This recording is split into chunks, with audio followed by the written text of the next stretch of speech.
A continuación, anochece en Buenos Aires, que no es poco.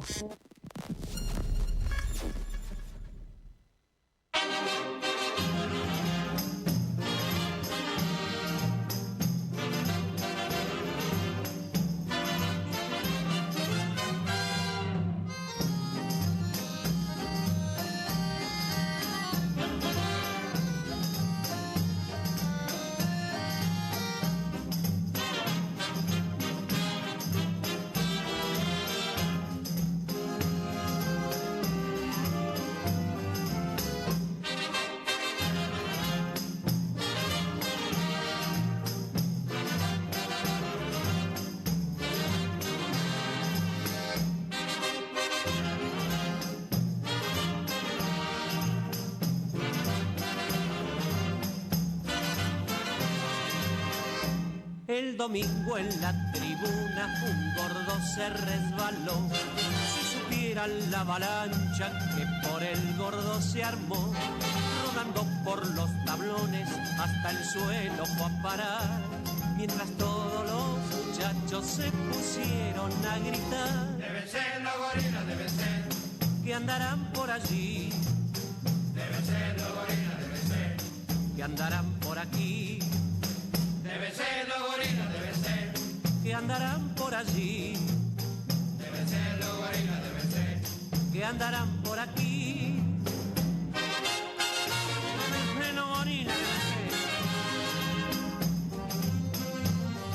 Muy buen día, ¿cómo están mis queridos, mis queridas, mis querides oyentes? Esto se llama Anochece en Buenos Aires, que no es poco, para que la radio comunique y la memoria sea un ejercicio. Y vamos por el programa número 426 en esta nuestra casa, que es la RCA. No es la RCA Víctor, sino es la RCA, que significa Radio con Aguante, ¿eh? Nos falta el perrito, ¿no? Comparado con el... Pero ¿saben una cosa? De vez en cuando acá no tenemos un perro, tenemos un gato, ¿no? Un gato macho, macanudo, que viene no sé de dónde y se instala en nuestra radio y nos acompaña. Es nuestra mascota, realmente. Bueno, hermoso día primaveral que se inició con excelentes condiciones climáticas el pasado domingo, un día luminoso, se celebraron elecciones en el primer estado de la República Argentina, todo aconteció en orden, en paz. Bueno, siempre en alguna mesa puede haber alguna diferencia, algún escandalete, qué sé yo. Hubo un tipo que estaba buscado por la justicia, estaba fugado y se le ocurrió ir a votar. Se presentó en la mesa y le dijeron, votá, pero te llevamos en cana. Y se lo llevaron al tipo. No se olvida nunca más de esta elección ese individuo. En fin, bueno, pero ya vamos a hablar de las elecciones y el resultado de las mismas en la provincia de Buenos Aires. Bueno, te cuento que en la segunda parte del programa seguimos con nuestro viaje por el mundo. Nos vamos acercando a un punto álgido que es el Medio Oriente, y con nuestro avión... ¿De qué línea? Y vamos a ponerle Aerolíneas Argentinas, que todavía sigue volando. Llegamos al Al-Ain, que es la capital de la República Árabe Socialista Saharaui, que queda ahí, limitando con el Reino de Marruecos. Y vamos a tener en estudios el placer de charlar con Dayana López, que es activista e integrante de la Red Latinoamericana de Periodistas y Medios Solidarios con la Causa Saharaui.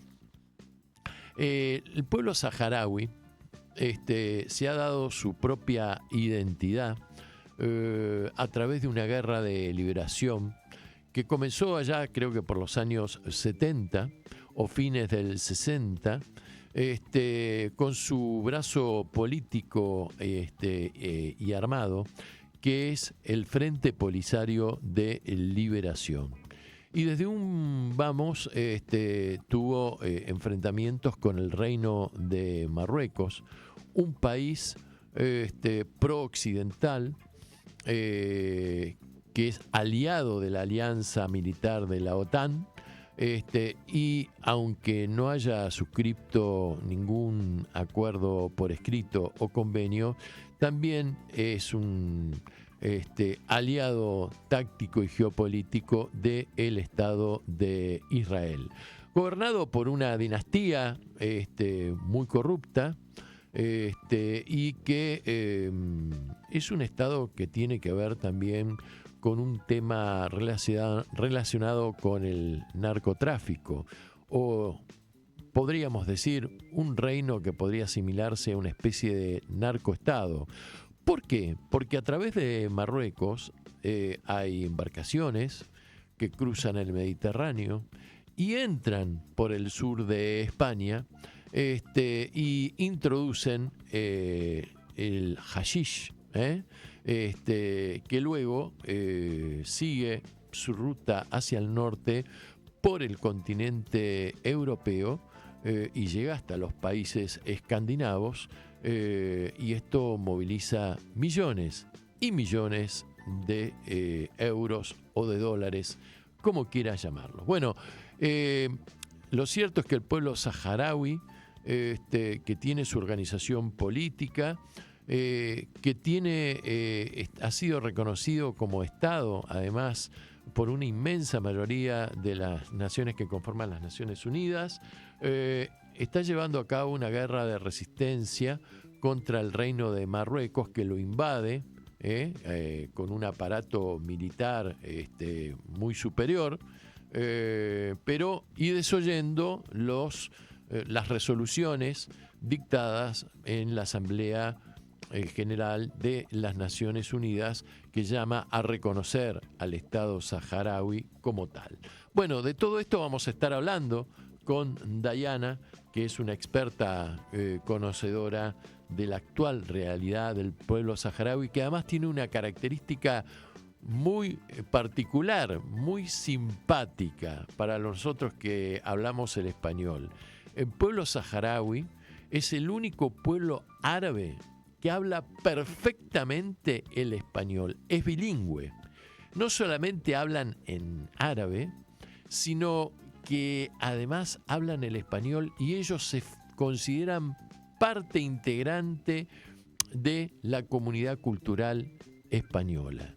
Aman a Cervantes, aman a Machado, aman a García Lorca, cantan en español, y como tal se sienten traicionados por la actitud que tuvo España en su momento de retirarse del Sahara español, y dejarlos librados a la buena de Dios. Así que, bien, pero esto va a ser entre las 19 y las 20 horas. Acordate, si nos querés llamar, lo podés hacer al 11 26 99 95 74. También nos podés dejar un mensaje. Y si nos estás viendo por YouTube en este momento, te pedimos que nos mandes un like, porque eso contribuye a empoderar al programa en las redes sociales. Bien, vamos a la columna. Hoy vamos a invertir la columna. Vamos a empezar, dada la trascendencia del tema, por la política nacional. Y la política nacional tiene que ver con el resultado que se dio el último domingo en las elecciones de la provincia de Buenos Aires, que plantean varios desafíos, interrogantes, y también fue una gran sorpresa para los dos partidos o fórmulas que se presentaron para esta elección, que fue totalmente una elección polarizada entre La Libertad Avanza y el peronismo, con el nombre de Fuerza Patria. La verdad que La Libertad Avanza llega a la elección con una alianza formalizada con el PRO, ¿no?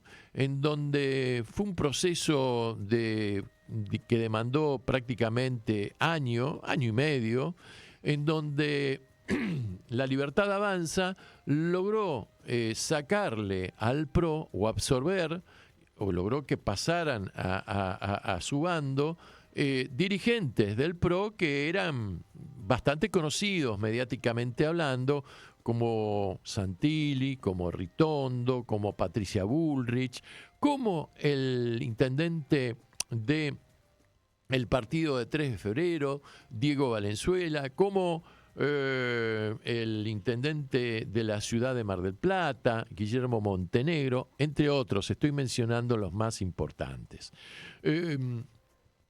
Y la defección que tuvo en su momento el fundador del PRO, el ingeniero Mauricio Macri, que prácticamente después de la derrota que tuvieron en las elecciones de la Ciudad Autónoma de Buenos Aires, en donde quedaron relegados al tercer puesto, prácticamente aceptó esta alianza después de haber colaborado con el gobierno y en cierta forma desde el Congreso, ¿no? Y después de haber cogobernado en cierta forma el PRO con La Libertad Avanza, aceptó que le reconocieran en las listas, candidatos que iban en puestos más bien secundarios o marginales, ¿verdad? Esto provocó filas adentro del PRO una gran decepción con el liderazgo de Mauricio Macri. Tal vez el caso más paradigmático acá en la capital federal o en la Ciudad Autónoma de Buenos Aires haya sido María Eugenia Vidal, la ex gobernadora de la provincia en los tiempos en que el PRO manejaba el Poder Ejecutivo Nacional, que dijo que se encontraba, o dio a entender que se encontraba muy decepcionada y que no iba a participar ni apoyar absolutamente a ningún candidato político. Y es más, publicó en las redes sociales que andaba sin trabajo y pedía trabajo, ¿no? Lo cual le motivó una chicana y una chanza de el rey de la carne, el Samit, ¿no? Que le dijo, mira, yo te puedo ofrecerte una carnicería en Morón, pero te vas a tener que levantar muy temprano, porque vos vivís en Recoleta, en la isla, vivís, ¿no? Y te vas a tener que tomar el tren, qué sé yo, y vas a tener que estar a las 5 de la mañana para abrir el boliche y hacerte cargo de la carnicería. Bueno, esto motivó, me parece a mí, una gran decepción con las bases del PRO, ¿no? Que por algún u otro motivo no se lo bancan a Milei, no se bancan el estilo Milei. ¿Por qué? Porque la gente del PRO pertenece a la alta burguesía, a la alta clase social, a una clase media en donde son más formales, digamos, ¿no? Y tienen otra forma de expresarse, de vestirse. Esto de tener un presidente que durante un año y medio manda constantemente malas palabras, agrede a la gente, entra saltando en el escenario como si fuera un showman o un cantante de rock, y que emocionalmente parece una persona más bien inestable, ¿no? Y además mal entornado últimamente por su hermana, por su misma hermana, y por otros personajes oscuros con los cuales se ha reunido en el último año, que lo relacionaron con el caso de la estafa de la criptomoneda Libra, que acá la podrán frenar un poquito, pero ya se ha activado en diputados la comisión investigadora de este caso, que para el mes de octubre tiene pensado citar a la secretaria general de la presidencia, que es Karina, que ya estaría adelantando que no se va a presentar, así que esto va a generar mucha tensión institucional en el país, sino también con personajes oscuros que tienen que ver con personas de nacionalidad española que están habitando en la zona norte, que tuvieron problemas con la justicia española, un empresario CEO de una empresa que no sé qué empresa es, pero que parece ser que no tiene la identidad con la cual participó en un congreso acá en un hotel del presidente de IRSA, que pertenece a IRSA, bueno, etcétera, etcétera, etcétera. Todo esto fue, digamos, minando, erosionando durante año y medio la imagen y el carisma del presidente, ¿no? Entonces, por un lado esto, también lo mismo creo que ocurrió con las bases radicales, ¿no? Esta táctica de los radicales con peluca, llamado héroes, que iban a comer un choripán o un asado, qué sé yo, a la Quinta de Olivos, pagándose el plato ellos mismos con la tarjeta, haciendo un show de esto, capitaneados por De Loredo, que al final, por ser tan servil, ni siquiera le dieron un puesto, una lista, un puesto en las listas, se quedó sin el plato y sin la torta y el postre, digamos. Me parece que esto también motivó una rebelión en donde tenemos la primera duda. ¿Realmente la Libertad Avanza absorbió totalmente al electorado que es del PRO? ¿Qué va a pasar con Mauricio, que tomó distancia y se fue a jugar al bridge a un país nórdico, creo que Finlandia, por ahí? Ahora va a regresar. Dicen que el tipo está muy tranquilo y saboreando la derrota de Milei. Pero ¿tiene Mauricio resto como ante sus bases para volver a retomar el liderazgo de un PRO totalmente diluido y golpeado y desgastado por su colaboracionismo con la Libertad Avanza durante año y medio? Es una duda que se plantea. Por otro lado,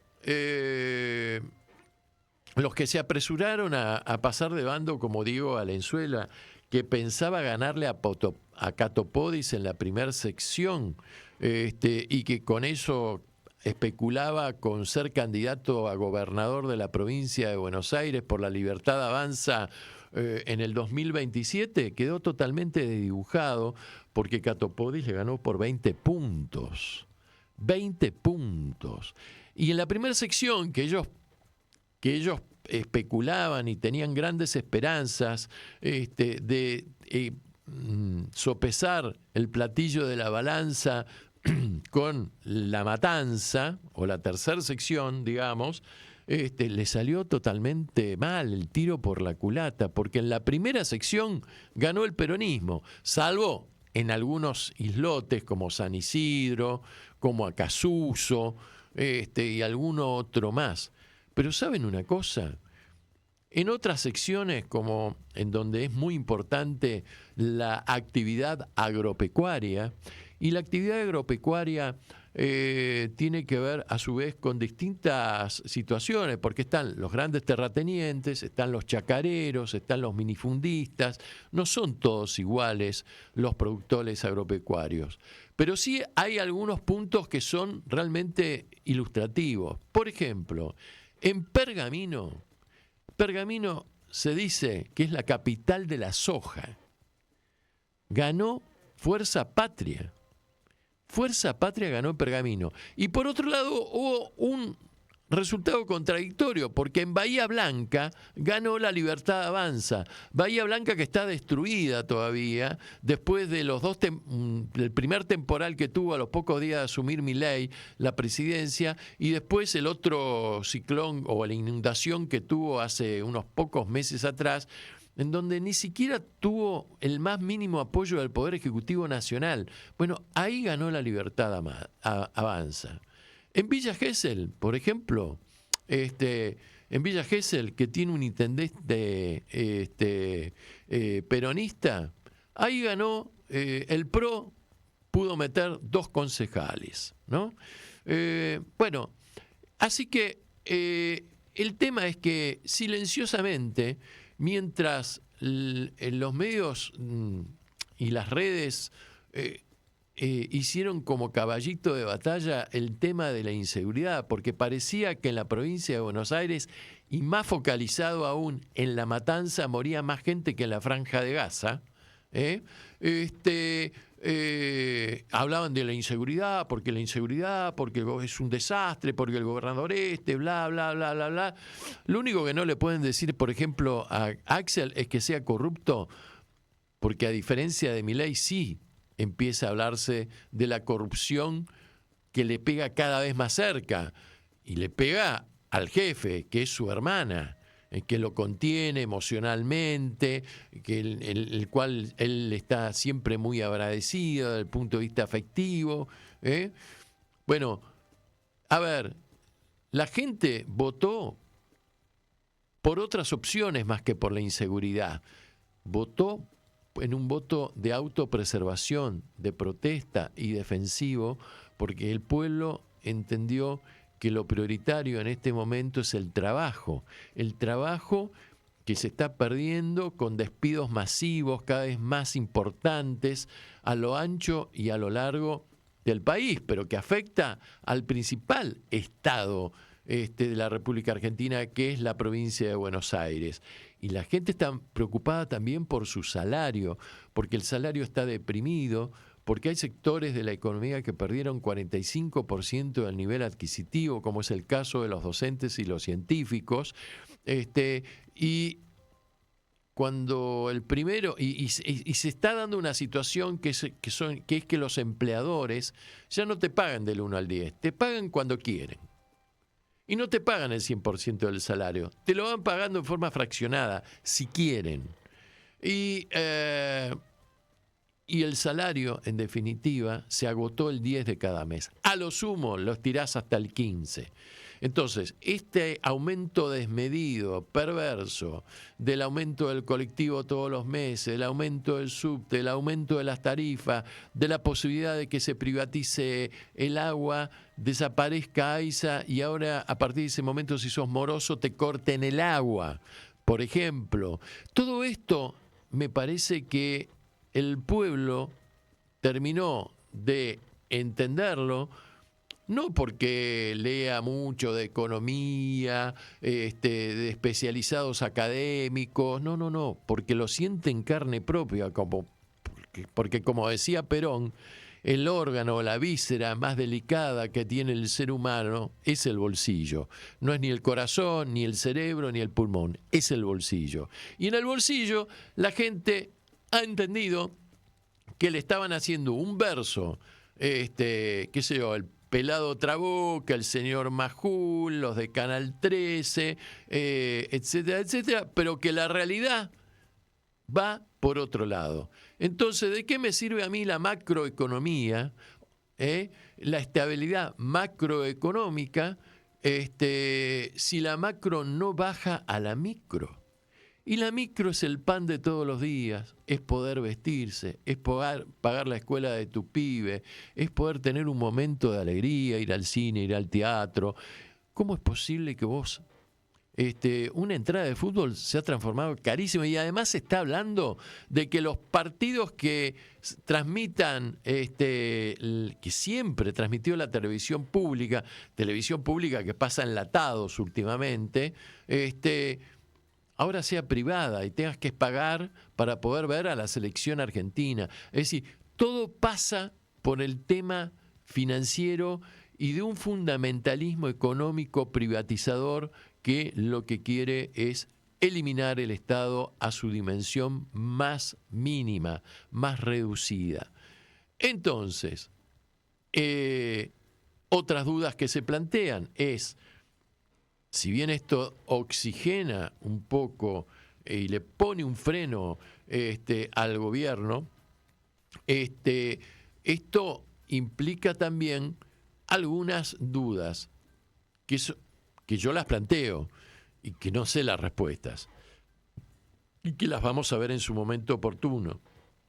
La próxima elección que se viene es octubre y es una elección nacional. ¿Se dará algo por el estilo? De acuerdo a los números, a los votos y a la diferencia, ¿se repetirá la misma proporción que se dio en la provincia de Buenos Aires? No lo sé. La verdad es que esto va a ser una elección nacional. Hasta ahora, en Corrientes, votó hubo una participación de casi 1 millón de habitantes, del 73%, y perdió la Libertad Avanza. Y ganó el oficialismo allá. En Santa Fe hubo una baja en la participación electoral y la Libertad Avanza quedó mal parada en Santa Fe. En la provincia de Buenos Aires, bueno, perdieron por nocaut. Ahora, ¿esto se podrá repetir en las otras provincias de aquí a octubre? Creo que es el 27 de octubre la elección. No lo sé. Porque la verdad es que las economías regionales están muy mal. No hay rutas, no hay mantenimiento en las rutas. Transitar una ruta argentina para un ciudadano común, para un turista y para un empresario transportista es un riesgo en este momento, porque genera accidentes que podrían evitarse. Empresas que tienen que ver con la industria láctea, con la industria automotriz, con la siderurgia, están quebrando, están cerrando, están licenciando a sus trabajadores, los están despidiendo. El señor Nicky Caputo, amigo de banco en el Cardenal Newman del expresidente Macri, que tiene 3 empresas en Tierra del Fuego o en Río Grande, que están relacionadas con la construcción y armado de celulares, también está en una situación terrible por la libre importación de cosas que vienen desde el extranjero, en su mayoría chinas. Pero también estamos trayendo cítricos de Egipto, frutillas de no sé dónde, un país que está destruyendo toda su infraestructura industrial, económica y comercial. Vos vas a cualquier restaurante y salvo 2 o 3 lugares masivos, como podría ser Garrín, por ejemplo, ahí en la avenida Corrientes, están vacíos. Entonces, así vos mantenés una economía, digamos, con baja inflación, entre comillas, porque la inflación ayer la anunciaron y de nuevo dio al 1,9%, pero eso es una inflación en dólares. Esto es lo que tenemos que entender. Es una inflación en dólares. Y en un país dolarizado y desarrollado, sea europeo, sea Estados Unidos, el 1,9% mensual es un desastre. Entonces, la verdad es que votarán en forma similar a lo que ocurrió en la provincia de Buenos Aires. Hubo un dato, que fue que la mayoría de los gobernadores lo llamó Kicillof para felicitarlo, para felicitarlo por su triunfo. Ahora, ¿qué pasó? La noche del búnker de la Libertad Avanza, ni siquiera los ganadores, como Montenegro, esbozaban una sonrisa. Estaba en segundo plano Bullrich ahí, fuera del foco de la luz, se la veía medio oscura, con una cara de pocos amigos.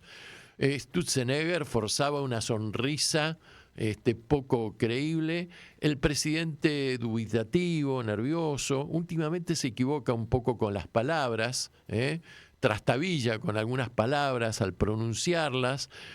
Dijo que tenían que hacer una autocrítica, pero al minuto y medio dijo que iba a meterle a la motosierra y que no iba a claudicar en su plan económico. El que trató de esbozar un poco, de hablar de autocrítica, que habían fallado en la comunicación, porque ¿qué pasa? Que la gente no entendió, que el ordenamiento de la fue Francos, que Francos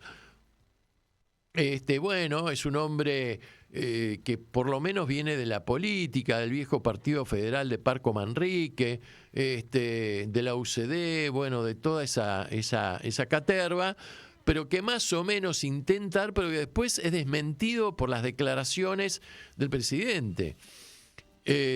Por otro lado, ya empezó la interna, porque ¿qué pasa? Cuando hay una derrota, hay mariscales de la derrota.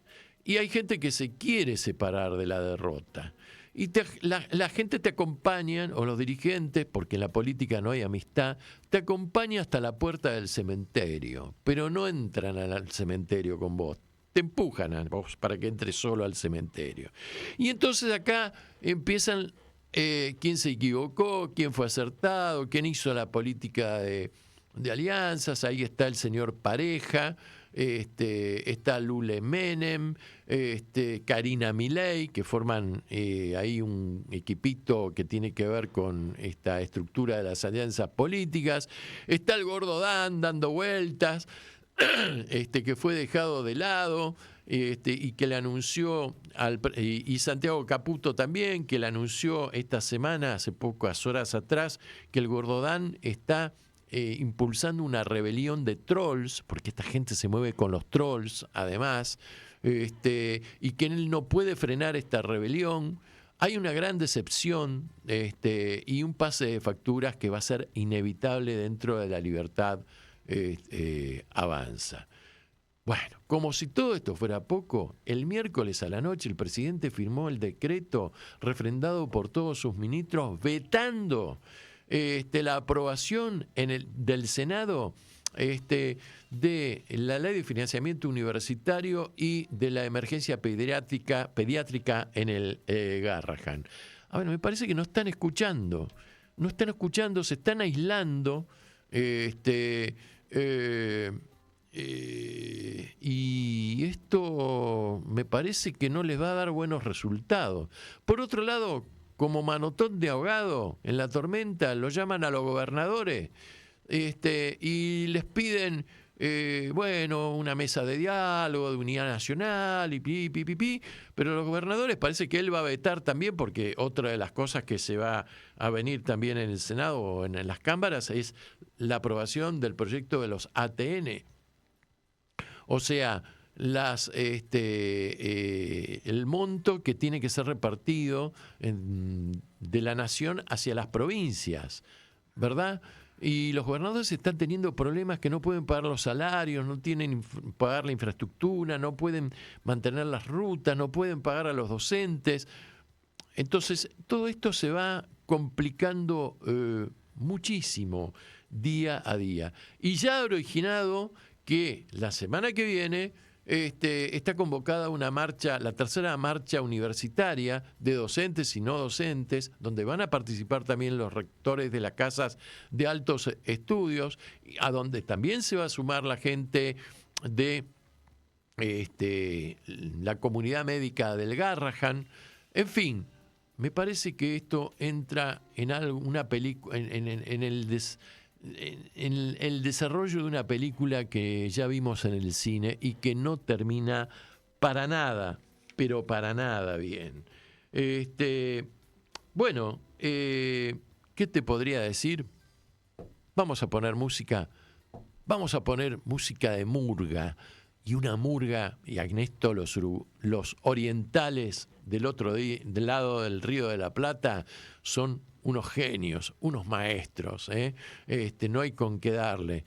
La murga se llama La Cayetana, y el tema se llama Despertar. Cagadas se mandaron.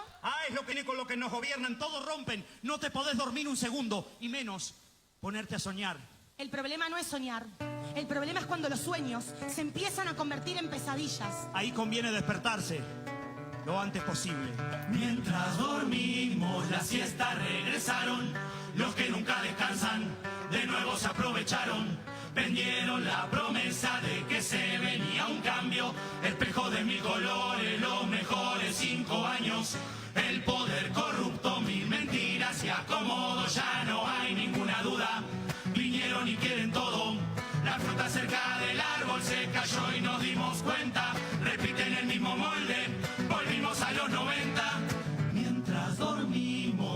destruyen nuestro sueño, nos gobierna la soberbia, de todo se creen dueños. Coima presiones, escucha sin castigo, el pobre se hace más pobre, los ricos son sus amigos, negocios entre las sombras, en la torre ejecutiva disfrazaron un recorte de reforma educativa, reprimiendo estudiantes, cada vez cae más bajo los puestos para los suyos y la gente sin trabajo. Hay que despertarnos, que no se roben los sueños que construimos. Hay que despertarnos y defender la alegría y ya nunca más dormirnos. Mientras soñamos un futuro diferente, ellos borran sus cagadas, esconden los expedientes, defienden lo indefendible, salen por todos los medios, desfilan por los juzgados, le mienten al parlamento. La prensa trajo pruebas y solo ven enemigos, apenas se los critica, se hacen los ofendidos. Yo no sé, no me enteré, yo no sabía la versión. Acá nadie se hace cargo de esta triste coalición. Maletas con pescado, todo ya huele a podrido. Defienden a un violador solo porque es un amigo. Se jugaron hasta el cuello por un algo y no me extraña que alguien al fin nos diga cuánto puso en la campaña. Milicos con privilegios se la pasan ocultando, pero la verdad es más fuerte y la tierra sigue hablando. Aunque quieran doblegar al futuro de rodillas, muy pronto va a terminar esta horrible pesadilla. Hay que despertarnos, que no se roben los sueños que construimos. Hay que despertarnos y defender la alegría y ya nunca más dormirnos. Hay que despertarnos y defender la alegría y ya nunca más dormirnos.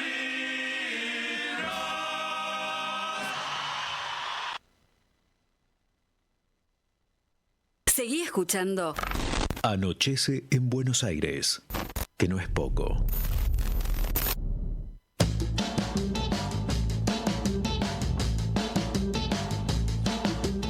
Qué bárbaro esta murga La Cayetana, impresionante, ¿eh? El nivel que tienen, aparte la fuerza, la polenta, muy bueno La Cayetana, ¿eh? Y todo, no hay que aclarar nada más, listo. Bueno, antes de pasar a una noticia deportiva, te cuento que ahí Guillermo pone una foto, que fue el cierre. A ver, esto era un avance de lo que iba a venir después de lo de Junín, provincia de Buenos Aires, acto hecho en un teatro donde había 1000 tipos, de La Libertad Avanza. Luego, Loma de Zamora, segunda escala, donde le gritaban al pueblo negros de mierda, qué sé yo. Le tiraron con brócoli, un ladrillo que voló por ahí, y Esper que terminó rajándose en una moto sin casco, que lo rescató, ¿sabes quién? Un barra brava a Espert. Bueno, este fue el acto de cierre de campaña de Milei en un club de la localidad de Moreno. Después de este acto, que debe haber habido, no sé, 800 personas, metele 1000 personas, en donde había más barrabravas, policías y gendarmes que vecinos del lugar, y en donde fue herido en la cara de un botellazo un periodista del medio América de televisión que estaba reporteando ahí, cubriendo el evento. Milei se fue a Estados Unidos, otra vez a Estados Unidos, sí señor. ¿Y a dónde se fue? Y se iba a ver a su exnovia, novia Fátima, ¿no? Esta chica que imita muy bien personajes que están ahí en la onda mediática, digamos, y que le recomendaron, mirá, Javo, no vayas a Las Vegas, es un lugar de mucha timba, mucho casino, mucha joda, y aparte la gente está sufriendo, la cuestión está muy delicada. Bueno, pero aceptó y se fue a Los Ángeles. Y en Los Ángeles estuvo reunido con un empresario. Y este empresario se llama Michael Lincoln. Y este empresario, con el cual estuvo reunido con el pretexto de convencerlo para que haga inversiones en el país de carácter gastronómico y hotelero, preside una fundación. Y esta fundación lleva el nombre, Fundación Lincoln. Este señor Lincoln, que tuvo problemas con la justicia por oscuros manejos financieros, económicos en Estados Unidos, es conocido como el rey de los bonos basura. ¿Sabes lo que hace el señor Lincoln? Compra los bonos de los estados, que emiten los estados, o sea, de la República Argentina, en este caso, que están depreciados. Compra, pero no compra uno, compra millones, ¿no? Los guarda y en un momento dado el señor Lincoln dice, bueno, acá hay un vencimiento del bono, quiero que me lo paguen. Y entonces generalmente estos estados que sacan estos bonos basura no le pueden pagar. Y no le pueden pagar y el señor Lincoln tiene un grupo de abogados y después se ejecuta, como hicieron el fondo buitre que le llevó el caso a la jueza Prietka en Nueva York y ahora se quieren quedar con YPF. Bueno, ¿cómo funcionan los bonos en la Argentina? Que es la gran timba financiera. El Estado, o el ministro de Economía, el señor Caputo, ¡ping!, saca un bono. Ese bono es en pesos, pero ese bono paga intereses en dólares. Y además ese bono se paga y se deposita los intereses en Estados Unidos, ni siquiera en Buenos Aires, ¿verdad? Entonces, claro que por ahí Lincoln se va a prender en la inversión en la Argentina. Total, un país que da casi 100% de intereses anuales es muy interesante por la ganancia que en los periodos cortos promete. Pero lo que va a hacer es, sí, Milei, te doy, qué sé yo, 30 millones de dólares.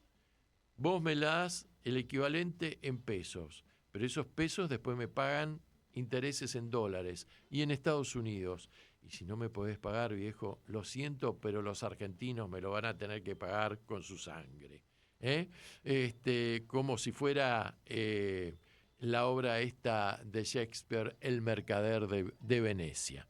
Bueno, estos son la gente con la cual se mezcla y tiene trato el presidente argentino, el mejor economista del mundo, que nos prometió que el dólar iba a estar a menos de 600 pesos y ahora está cerca de 1.400, ahí tratando de agujerear una de las bandas de flotación. Bueno,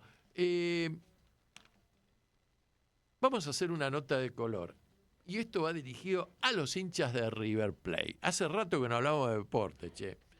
¿Sabes que se están conmemorando 50 años, mi querido Guillermo, vos que sos futbolero también, 50 años de cuando River rompió la sequía de no ganar campeonatos? Porque en ese aspecto River fue como el peronismo, ¿viste? Durante 18 años no salió campeón. Salía segundo, subcampeón, clasificaba por ahí para la Libertadores y qué sé yo, tenía el mejor promedio, siempre, nunca se iba al descenso, pero no salía campeón, ¿viste? Bueno, esto fue desde el año 1957, que ganó el último campeonato, hasta el año 1975, un año antes del golpe militar de Videla. Qué grande la banda, Bueno, ¿qué le pasó a River en ese periodo? Ganó 11 subcampeonatos y para colmo se tuvo que bancar el mote de gallinas en un partido con Boca, que los boquenses le tiraron una gallina ahí al estadio y ahí le quedó lo de gallinas a los millonarios. Bueno, 11 subcampeonatos. Por ejemplo, en el año 1970... que fue el torneo metropolitano, 38 fechas, lo ganó Independiente, de nuestro querido amigo Guillermo Robledo, el Diablo Rojo de Avellaneda, y se lo ganó a River por un gol nada más. Después hubo un triangular de desempate en el viejo campeonato nacional del año 1968, con Vélez y Racing, donde River tuvo que definir con el equipo de Liniers en cancha de San Lorenzo. Tenía que ganar sí o sí para consagrarse campeón, pero un penal polémico, como son todos los penales en general, no cobrado por un personaje, Guillermo Nimo, ¿te acordás? Por lo menos así lo veo yo, con la boquilla. Hizo que el partido terminara igualado y esto le dio el triunfo al Fortín de Liniers, que salió campeón. O tal vez rememorar el año 1969, que lo tuvo a un gol de desempate con su rival de barrio, Boca Juniors, que se jugó en el Monumental. Ahí el Ceneice iba ganando 2-0, el partido termina 2-2, pero el empate no le alcanzó para una final.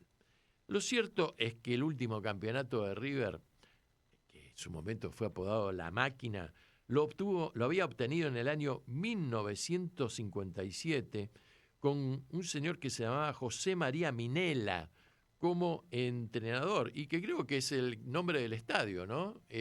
Actual, Minella. Y eran los últimos años de otro gran ídolo de River, el mítico don Ángel Labruna como jugador de fútbol. Bueno, hubo que esperar hasta el 14 de agosto del año 1975 para que los hinchas de River festejaron. La verdad es que hizo una gran campaña en donde se destacó el Beto Alonso. El Beto Alonso con la número 10, atajaba en el arco el Pato Filiol, un gran goleador como número 9, Carlos el Puma Morete, y además en la defensa el Mariscal, que no era Pasarela, sino Roberto Perfumo. ¿Y quién dirigía este equipo? Don Labruna, que ya era director técnico. El partido coronó a River en el torneo metropolitano del año 1975. Jugó frente a los bichitos colorados de la Paternal, Argentinos Juniors, en cancha de Vélez Sarsfield. Pero no salió campeón no con el plantel profesional, sino con la reserva, o como se decía en esa época, la tercera. ¿Por qué? Porque se había dado una huelga de jugadores profesionales, a donde también se prendieron los directores técnicos por demandas salariales y mejores condiciones de trabajo. Y lo cierto es que todo el equipo de primeras fue a la huelga y don Ángel Labruna también. Entonces, las autoridades del fútbol argentino dijeron que el partido se tenía que jugar igual. Y entonces hubo que formar un equipo de emergencia entre la tercera y también chicos que venían de la cuarta y de la quinta categoría del semillero de River. El partido lo ganó River por 1-0. ¿Y sabés quién hizo el gol? Un ignoto desconocido con el tiempo. El gol lo hizo Rubén Bruno, y estuvo integrado ese equipo por jugadores que luego sí tuvieron trascendencia. El arquero Pedro Vivalda, Orlando Ponce, Luis Alberto Jometón, Rodolfo Luis Raffaelli. Este jugó en Atlanta después como número 4 y lo volvió a comprar River después porque descolló en Atlanta. Era buenísimo Raffaelli. Héctor Norberto Vargas, Fernando Sapia, Leonardo Labonia, Rubén Mario Cabrera, Ramón Orlando Gómez, Rubén Norberto Bruno y Francisco Gropa. Bueno, el testimonio del autor del gol que le permitió a River romper esta racha, este chico Rubén Bruno, dijo en un reportaje: nos presentamos a entrenar y nos dijeron que subamos a la concentración para desayunar. Era rara esa metodología porque no pasaba normalmente. Había un rumor de que a la noche podíamos jugar un partido representando a River porque la primera estaba de huelga y no se iba a presentar. Los profesionales se habían puesto en contacto con nosotros, pero en ningún momento hubo presión para que no jugáramos. Nos explicaron que la huelga era por el convenio colectivo de trabajo. Lo primero que se me ocurrió fue en la alegría de poder representar al club en una instancia de primera división. ¿Te imaginás? Para un pibe que venía a la tercera. Nosotros éramos amateurs. Bueno, entonces él relata el gol y dice que la verdad, el final fue muy ingrato para estos chicos, la mayoría, porque los tildaron después de carneros por haber jugado, a pesar de haberle dado el campeonato a River y romper esa sequía, por haber jugado en una fecha en que había huelga del fútbol profesional. Y los mismos dirigentes al poco tiempo los dejaron libres a los chicos, no los retuvieron, y a fines del año 1976 la dirigencia les dio la libertad de acción, los dejó libres. Y así fue como emigraron hacia otros clubes y pudieron, algunos hacer carrera, otros pasaron así desapercibidos, y otros como Raffaelli recalaron en Villa Crespo, mi equipo, el de los bohemios, y Atlanta hizo un negocio fenomenal, porque vino por 2 mangos, jugó 6 años en Atlanta, fue un número 4 maravilloso, de esos que se iban al ataque, ¿viste? Y tiraban el centro, y después, ¿quién lo compró? River Plate.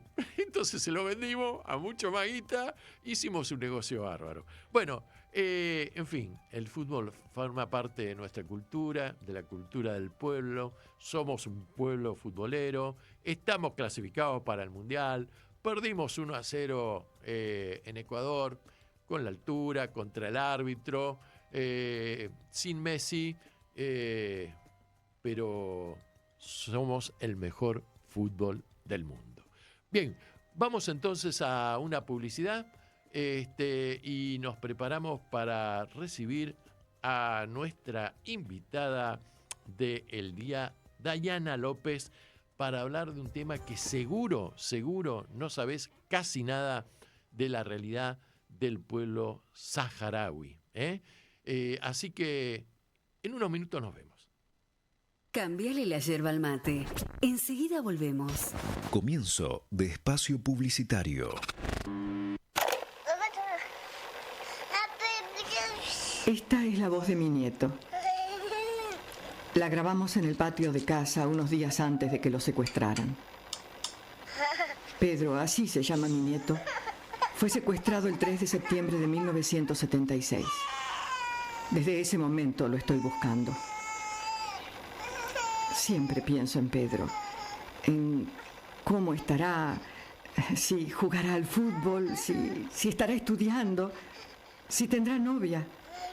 A veces creo que si escuchara su voz la reconocería. Me encantaría que diga abuela. Pedro existe. Su abuela aún lo busca. Si tenés dudas sobre tu identidad o crees que sos hijo de desaparecidos, comunicate con las abuelas de Plaza de Mayo. 4867-1212. Sumate a la programación de Radio Con Aguante. Distintas piezas de realidad conforman este proyecto colectivo de comunicación. Vos también podés ser parte. Entrá en www.radioconaguante.com.ar para recibir más información. Tu proyecto necesita aire. Cadero promueve la erradicación de las violencias en línea o digital en todas sus formas. La violencia digital contra mujeres y niñas o jóvenes es cualquier acto de violencia cometido, asistido o agravado por el uso de la tecnología, de la información y de las comunicaciones por Internet y medios electrónicos. La violencia en línea puede incluir ciberacoso. Consiste en el envío de mensajes intimidatorios o amenazantes. Sexting, en el envío de mensajes o fotos de contenido explícito sin contar con la autorización de la persona destinataria. O el doxing, la publicación de información privada o identificativa sobre la víctima. Digamos no a cualquier forma de violencia. Comunicate al 144 durante las 24 horas, los 365 días del año. Es anónima, gratuita y nacional. Este es un mensaje de Cadero, Cámara Argentina de Radios Online.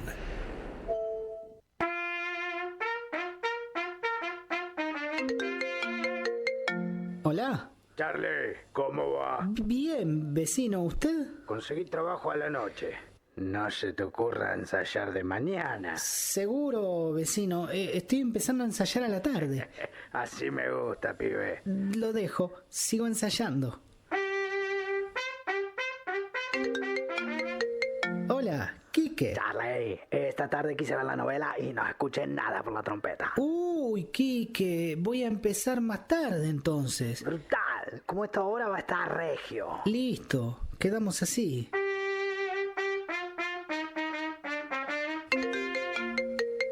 Norma, qué sorpresa, ¿cómo estás? Estoy bárbara, Charlie. Empecé a dar clases de baile del caño por Zoom. Ah, qué interesante. ¿Qué te parece si un día de estos me tocas algo para que yo baile? Sí, cuando gustes. Pero a esta hora no, Charlie. Me interrumpís las clases. Claro, lo que pasa es que a la mañana... Charlie, ya todo el barrio sabe que sos músico. Falta que lo sepa el mundo. Primer censo de músicos de La Panadería. En Instagram y Facebook, La Panadería Cultural. Aguantá todo lo que quieras, pero que sea con nosotros. Aguante. La realidad en el medio. Dale, suscríbete. Aguante. Radio con Aguante. Fin de espacio publicitario. Seguí escuchando. Anochece en Buenos Aires, que no es poco.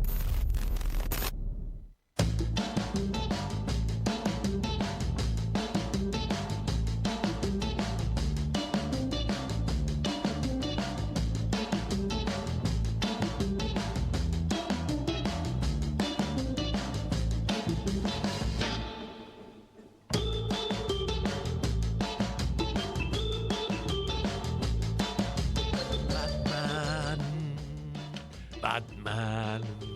Sí, señor, acá estamos somos el dúo dinámico en este momento. ¿Por qué no? Relacionémonos con Batman y Robin. Señoras y señores, estamos los dos vestidos de rojo. Esto fue totalmente improvisado, ¿eh? Y aparte ella tiene unos labios rojos también que hacen juego con su pullover. Ella es Dayana López y es nuestra invitada del día. Es una gran activista e integrante de la Red Latinoamericana de Periodistas y Medios Solidarios con la causa del pueblo saharaui, ¿no? Saharaui, siempre me equivoco. Saharaui. ¿Cómo estás, Dayana? Bien, aquí estamos. ¿Sí? Contentas. ¿Por qué estás contenta? Por el domingo. Ah, no me digas. No es el tema ¿Qué pasó que el vine domingo? a hablar, pero... ¿Qué pasó el domingo? Fue un día muy luminoso el domingo. Sí, ¿viste? No, sí, ¿no? Hermoso domingo tuvimos. Era como un día peronista, ¿no? A la mañana, que se avisoraba, ¿no? Sí. Pero qué batacazo, ¿no? La verdad sorprendió para bien, porque eran incluso tímidas las proyecciones, ¿no? Uh-huh. Yo había escuchado como que, bueno, se va a ganar no por mucho, por 5, por 7, pero por 13. Que había empate técnico. Que había un empate técnico, que se ganaban 3 secciones de las más importantes, de las más pobladas, y se ganaron 8. Claro. Con lo cual, entre ellas la primera sección. ¿Cómo? La primera sección se ganó. Exacto. Que ellos pensaban equilibrar con la tercera, uh-huh. Ahí, ¿no? A mí me entró un bichito de la duda cuando lo vi a Milei en Moreno. Lo vi nervioso, dubitativo, equivocándose o trastabillando con algunas palabras y llamando a la participación, que la gente fuera a votar, cuando el fuerte de ellos siempre ha sido las redes, uh-huh. Más que la movilización popular. Dije, bueno, es raro esto. Y aparte cuando vi la gente que estaba ahí, dije, qué raro esto. Hay más policía y fuerza de seguridad que... Bueno, creo que hubo como 100 barra bravas también. Hay un puntero peroncho que organizaban, creo, incluso un poco la movida. Sí. Y después, bueno, la trascendencia que tuvo en los medios periodísticos internacionales, a punto tal que el grupo Bloomberg, que no es para nada peronista, ¿no? Publicó con la frase derrota humillante, puso, de Milei, quien tendrá que pensar en seleccionar algunos apoyos muy cercanos, como por ejemplo lo de su hermana. Es decir, el grupo Bloomberg es un grupo que asesora inversionistas financieros que juegan a lo grande. No voy yo que podemos comprar $1, $2, $3, ¿viste? Me pareció fuerte, digamos, ¿no?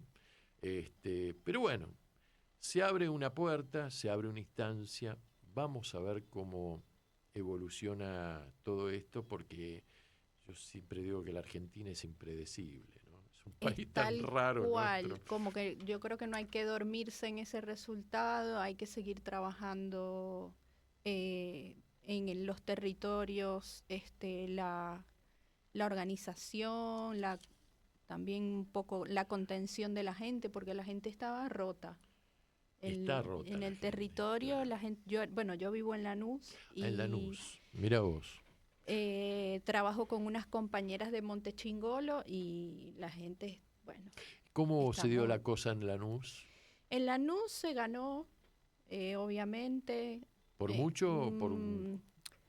Se ganó prácticamente, estuve viendo unos números según los cuales se perdieron 7.000 votos respecto de la elección anterior, pero bueno, hay que tomar en cuenta que la participación también fue más baja, claro. ¿No? Entonces, se perdió también como por ahí, la verdad no recuerdo bien el porcentaje.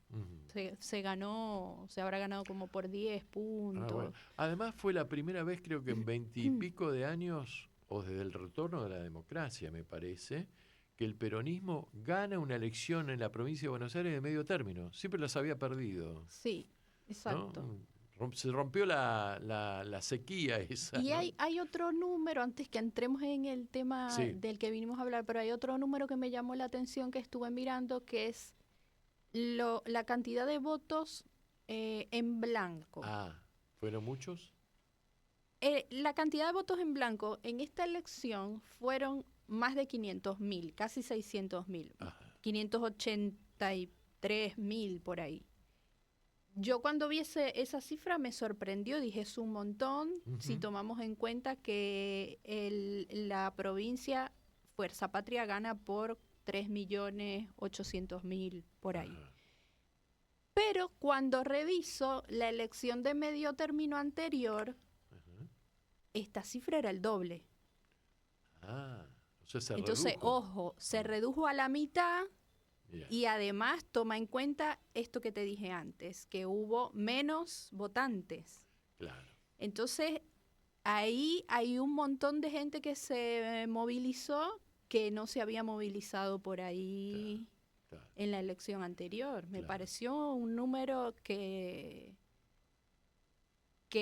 o sea, me pareció como que a la gente todos estos golpes que ha venido recibiendo la movilizaron más en esta oportunidad. No, la gente, el pueblo percibió, ¿no? Y entendió que esto conduce hacia el cementerio. Sí. No sé si la gente tiene claro si el peronismo le va a volver a poder cambiar mucho la vida, pero que esto no lo quiere más, no lo quiere más. Los retrocesos. Sí. Todo retrocedió. Es decir, en definitiva, yo siempre doy el ejemplo del fitito, ¿no? Vos tenías un coche, qué sé yo, un Renault, y de repente vino Milei y dijo, ¿sabés qué pasa? Vas a tener que meter tu familia en un fitito. Pero somos 4 o 5 mi familia. ¿Cómo hago? No sé. vos tendrás que meterte en el fitito. Y esto es lo que ocurrió y entendió la gente. Pero bueno, hablemos de el tema para el que te convocamos. Nosotros vamos haciendo un viaje virtual, ¿viste? Claro. Y entonces les dije que tomamos un avión a los oyentes de Aerolíneas Argentinas y recalamos en la capital de la República Socialista Árabe Saharaui, que es el Aaiún. ¿Se llama? La capital, el Aaiún. Sí. El Aaiún. El Aaiún. El Aaiún. Sí. A ver, empecemos para ubicar a la gente. ¿Dónde está la República geográficamente saharaui?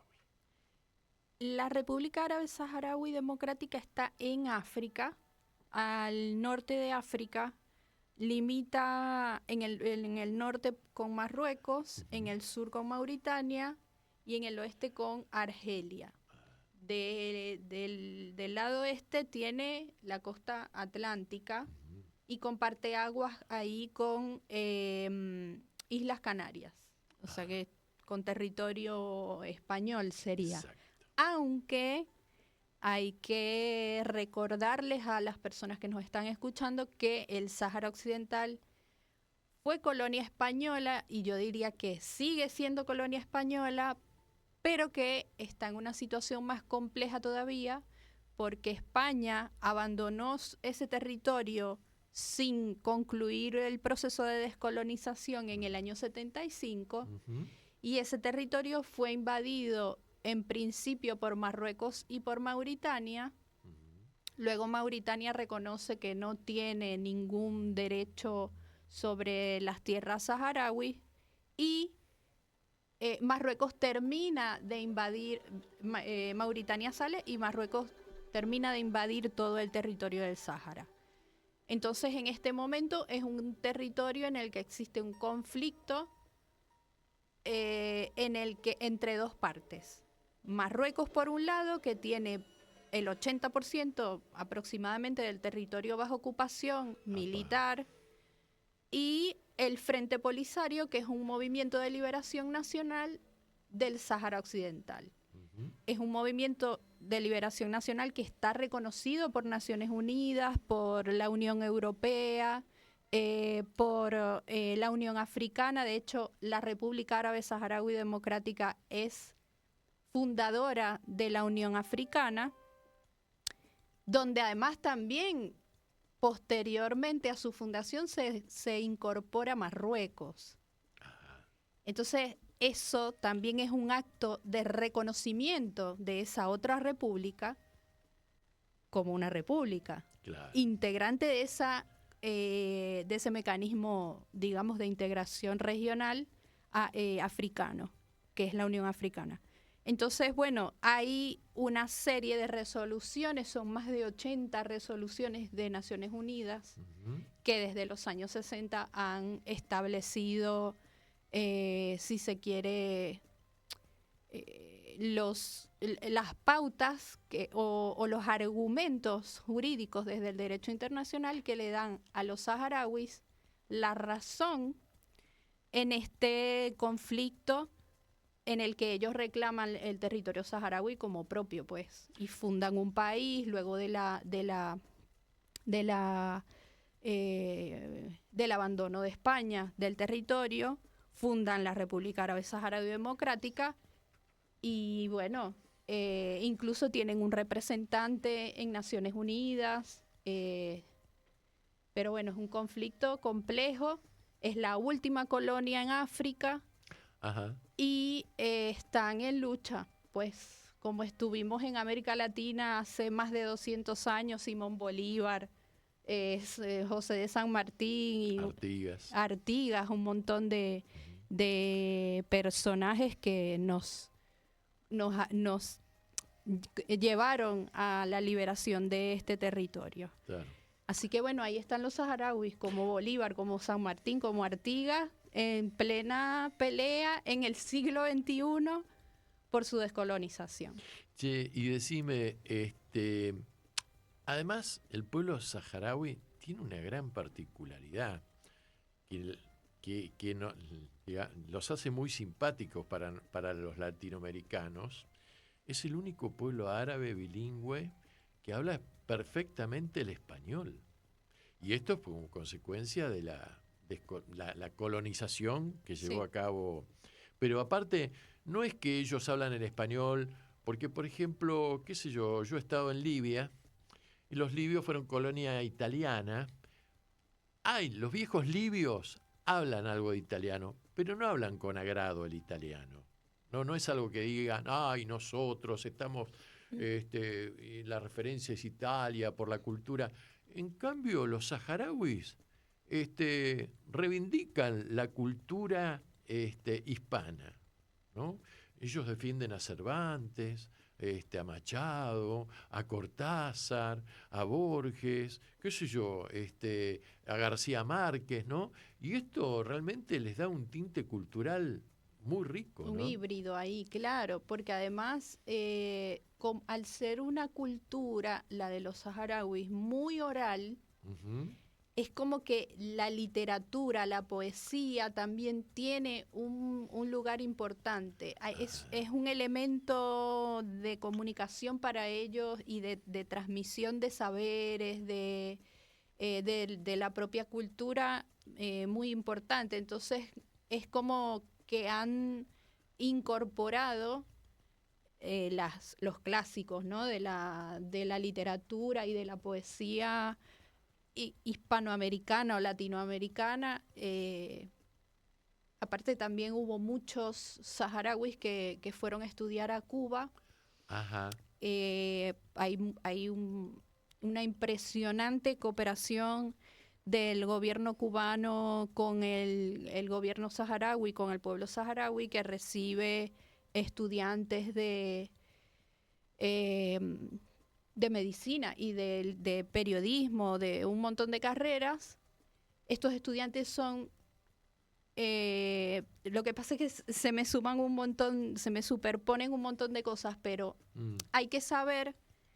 Voy a empezar diciendo que cuando vos nos invitabas a tomar este avión y aterrizar en el Aaiún, que es la capital del Sáhara Occidental, esa capital está ocupada, bajo ocupación de Marruecos. Cuando Marruecos invade el territorio, parte de la población saharaui se desplaza a la zona de Tinduf, en Argelia, y se constituyen los campamentos de población refugiada del Sáhara Occidental, pero están en territorio argelino. Okay. En ese territorio, que todavía existe como campamentos de refugiados, existe una escuela que se llama Simón Bolívar. Ajá, mira qué simpático. Que es un proyecto construido entre Venezuela, Cuba y la República Árabe Saharaui. Ajá. Venezuela construyó la escuela, la infraestructura de la escuela. Cuba sostiene el proyecto pedagógico con el envío de misiones cubanas de docentes que van a enseñar en esa escuela, obviamente en articulación con el Ministerio de Educación saharaui y con docentes saharauis.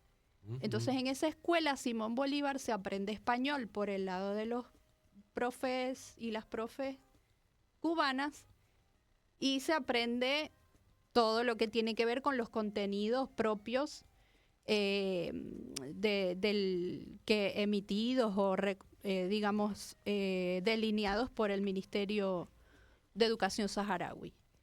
Estos chicos y chicas que se forman en la Escuela Simón Bolívar, una vez que salen de ahí como bachilleres, tienen la oportunidad de ir a estudiar a Cuba, dependiendo también de los promedios. Los mejores promedios tienen la posibilidad de estudiar medicina y después se van distribuyendo en otras carreras que además sean de utilidad y de interés para el desarrollo de la República Árabe Saharaui Democrática, que, como digo, está dividida, porque no es que el territorio saharaui ocupado quedó sin saharauis. Ajá. Hay una población importante de saharauis viviendo en esos territorios ocupados. Y entre este territorio que está bajo ocupación ilegal de Marruecos y el territorio de los campamentos de población refugiada. Ajá. ¿Por qué esta división? Sí. Porque en su momento el Frente Polisario fue recuperando parte del territorio, Sí. pero Marruecos construyó un muro. Oh. Un muro que tiene Sí. 2.720 kilómetros y atraviesa toda la geografía del Sáhara. Como Israel. Exactamente. Entonces Mira. ese muro, que además está minado, se calcula que tiene al menos 10 millones de minas, antipersonas o artefactos explosivos, impide que obviamente el Frente Polisario pueda seguir recuperando territorio. Entonces en este momento hay una guerra convencional. Ajá. Hay una guerra con armamento militar, drones, etcétera, en esa zona, en la zona del muro. Y bueno, mientras tanto, en las ciudades ocupadas viven saharauis bajo una represión brutal.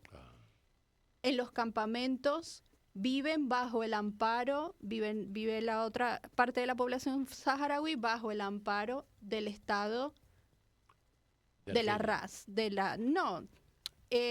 En realidad lo que ahí ocurre es que funciona entre esos campamentos y la zona liberada, Sí. funciona la República Árabe Saharaui Democrática. Los campamentos además tienen su división político-territorial.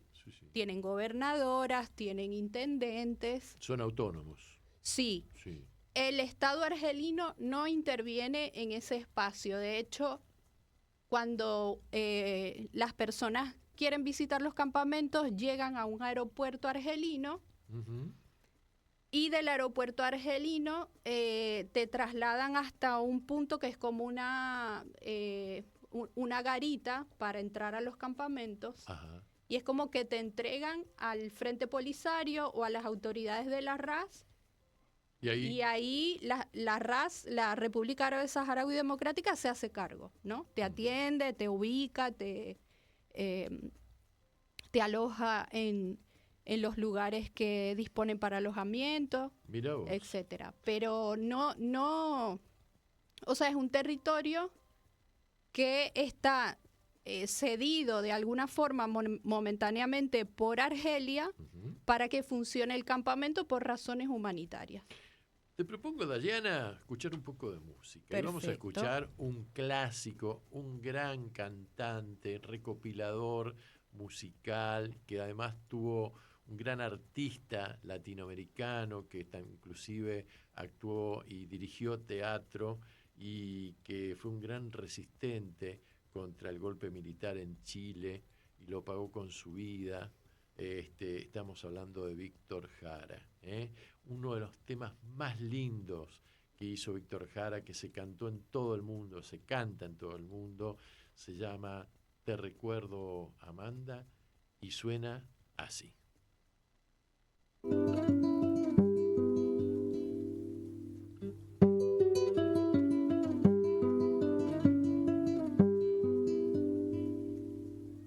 Te recuerdo, Amanda, la calle mojada, corriendo a la fábrica donde trabajaba Manuel. La sonrisa ancha, la lluvia en el pelo, no importaba nada, ibas a encontrarte con él, con él, con él, con él, con él. Son 5 minutos, la vida es eterna en 5 minutos. Suena la sirena, de vuelta al trabajo, y tú caminando, lo iluminas todo, los 5 minutos te hacen florecer. Te recuerdo, Amanda, la calle mojada, corriendo a la fábrica donde trabajaba Manuel. La sonrisa ancha, la lluvia en el pelo, no importaba nada, ibas a encontrarte con él, con él, con él, con él, con él, que partió a la sierra, que nunca hizo daño, que partió a la sierra y en 5 minutos quedó destrozado. Suena la sirena, de vuelta al trabajo, muchos no volvieron, tampoco Manuel. Te recuerdo, Amanda, la calle mojada, corriendo a la fábrica donde trabajaba Manuel.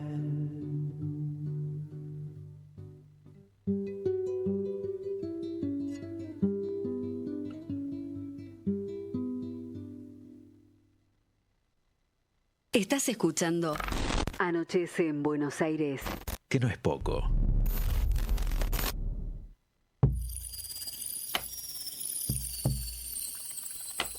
Bueno, luego de escucharlo a Víctor Jara y rendirle un homenaje,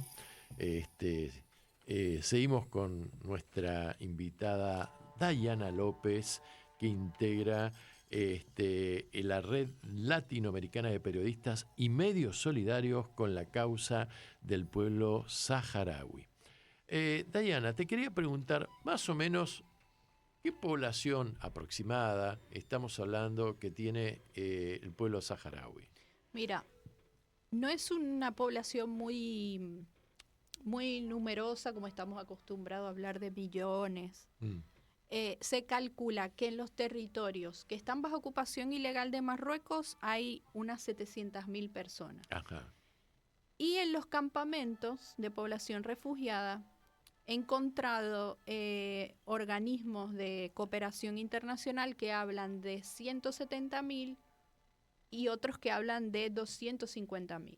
Más o menos 1 millón de personas. Más o menos son 1 millón de personas. Hay que tomar en cuenta también que en la otra diáspora, como yo le digo, o sea, está la diáspora forzada, que es la de los campamentos de población refugiada, es un exilio forzado, aunque la otra también se puede ver como un exilio forzado porque no están en su tierra porque está ocupada. Claro. Pero ciertamente hay parte de población saharaui viviendo en otros países. Bueno, ya te hablé de Cuba, que hay muchos estudiantes, personas que se van a estudiar a Cuba, y por supuesto España por la cercanía y por también el vínculo colonial. Hay muchos saharauis que tienen documento de identidad español. Entonces eso les permite también movilizarse con más facilidad en Europa, en España y en otros países de Europa. También hay una lucha ahí en España por el reconocimiento o que se le otorgue documentación española a los descendientes de esos saharauis que tienen documentación española.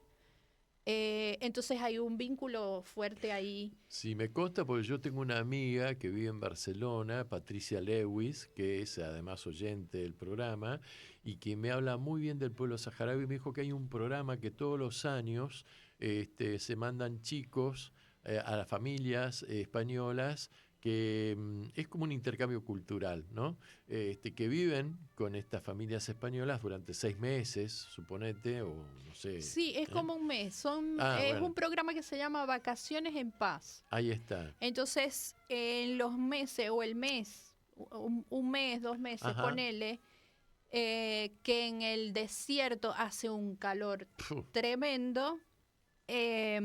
Bueno, lo que hacen es llevar niños saharauis, niños que viven en los campamentos, niños y niñas, y son acogidos por familias españolas de distintas localidades, provincias.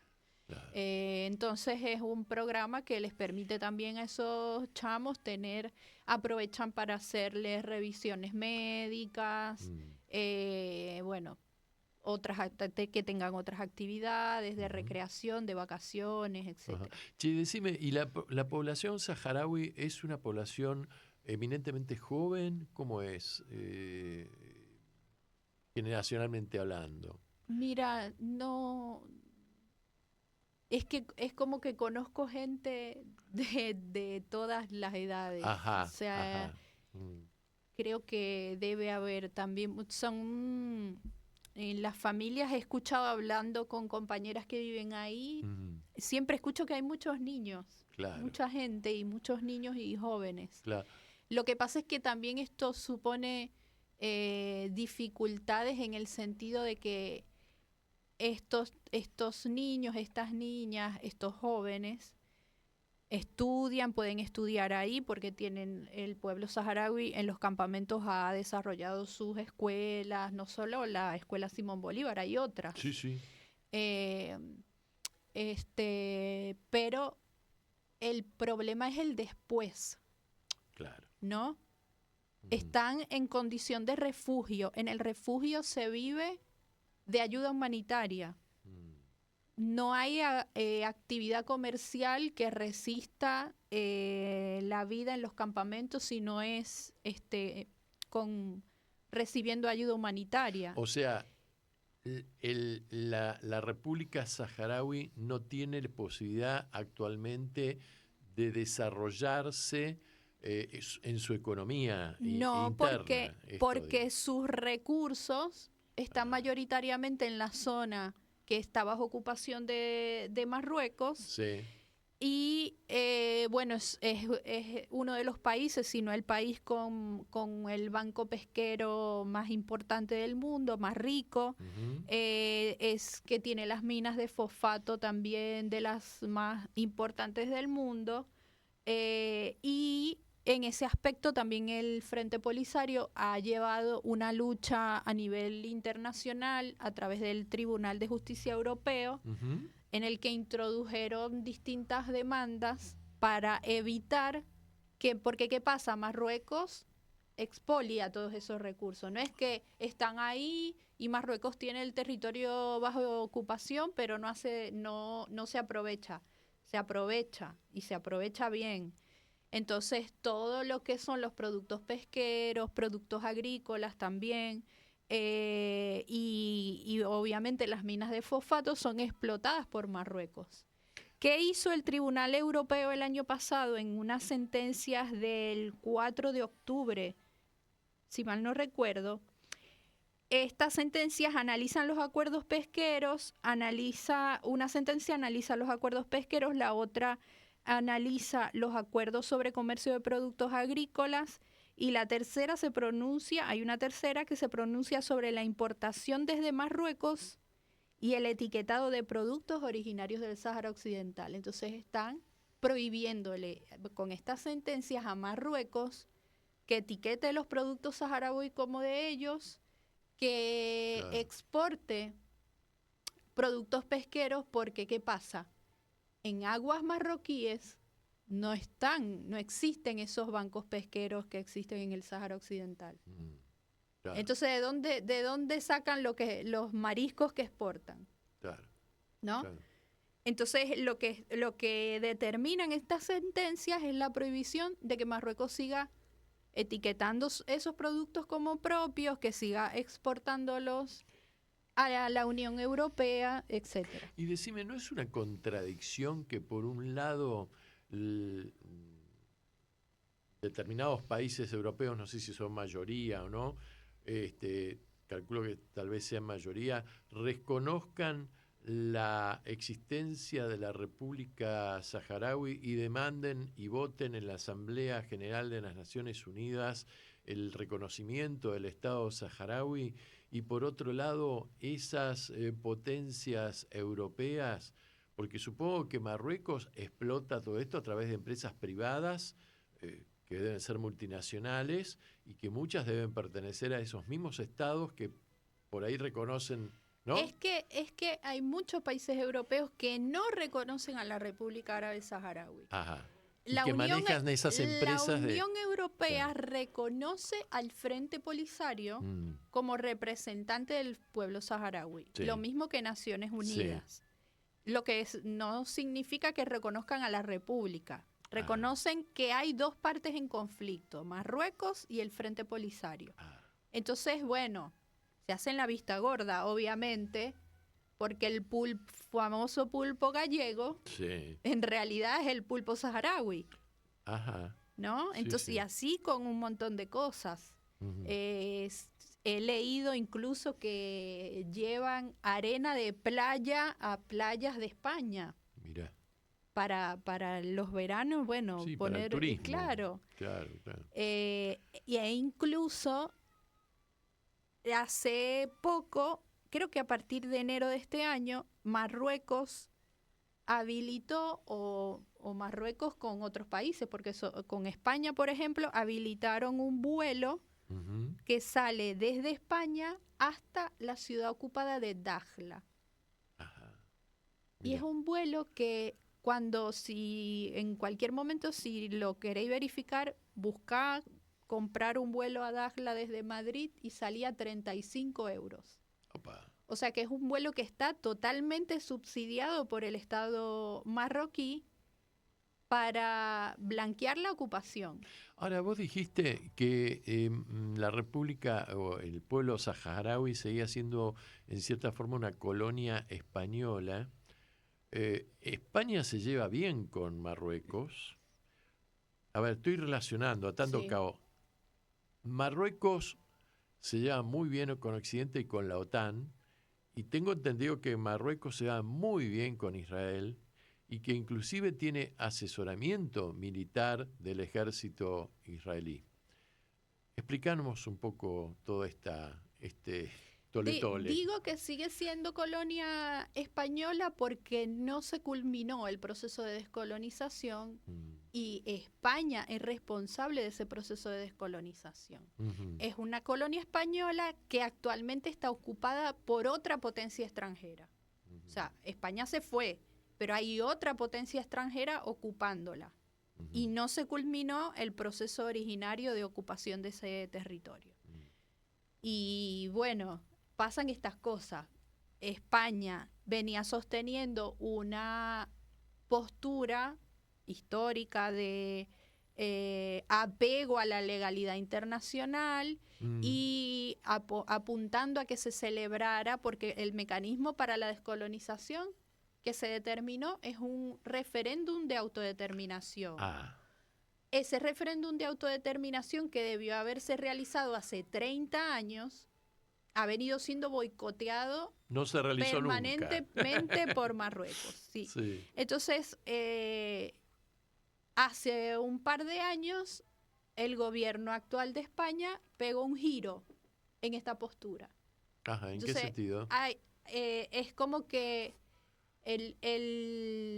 se circuló una carta en la que el Estado español reconoce que la solución más creíble, viable, etcétera, para la resolución del conflicto, entre comillas, es la autonomía marroquí, o sea, la postura que tiene Marruecos.